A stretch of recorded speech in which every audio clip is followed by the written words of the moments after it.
Tina here with Rogan Shoes. Today we're going to be doing a bit of work boot maintenance on these bad boys. Items you will need include the following: a shoe brush, a large soft bristled brush, a microfiber cloth, and saddle soap. First, remove your insoles and laces.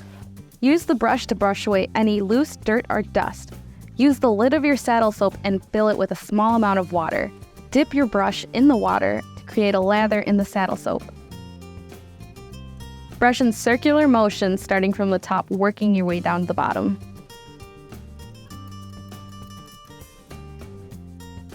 Once you've worked in the lather to your liking, use your microfiber cloth to wipe clean.